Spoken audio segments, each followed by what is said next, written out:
Welcome to the Christian Science Daily Lift. Today we're hearing from Christian Science practitioner Tony Lobel from London, England.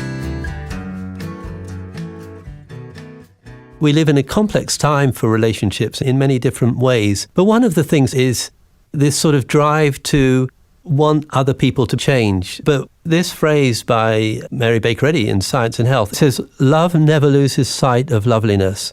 Its halo rests upon its object."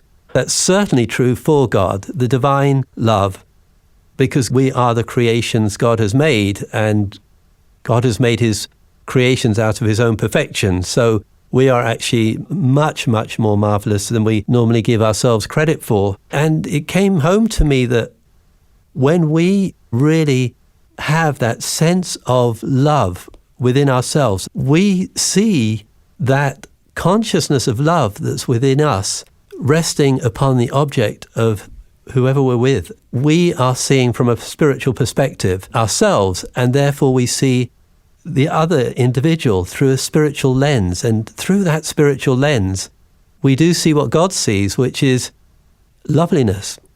Not because you're seeing what appears as the physical person differently to how they were a moment before, but because you're seeing beyond that to their spiritual individuality or their spiritual identity, which is always there for every individual we're ever with.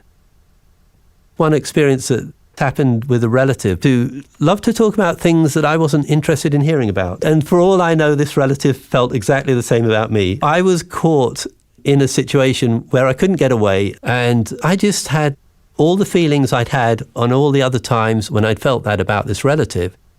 But then I remembered that I was meant to be someone who thought about things spiritually.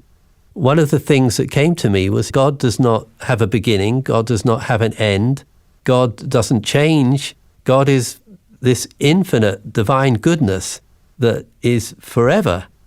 But the amazing thing in really studying the Bible is that you really come to understand that every aspect of God is actually true about us because we are God's children, God's creation, God's image and likeness. So we are actually immortal.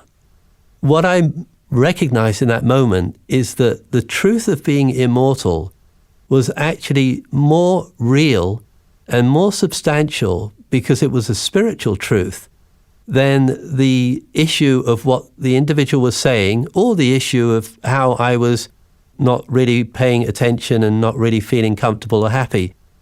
And I thought about where I was and who I was with and how it felt changed 180 degrees. I can't tell you the love I felt for that individual at that moment. My halo rested upon my object. Suddenly, he was that idea of love. He was that reflection. It was like standing in the presence of a saint. And that was a real transformation, and it was a real benchmark for me as to we can do better with our thinking by starting with God and starting with what God creates.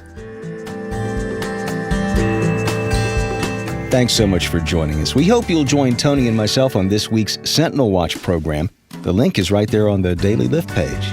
We'll see you there. This podcast is produced by the First Church of Christ, Scientist, in Boston, Massachusetts, USA. Copyright 2022.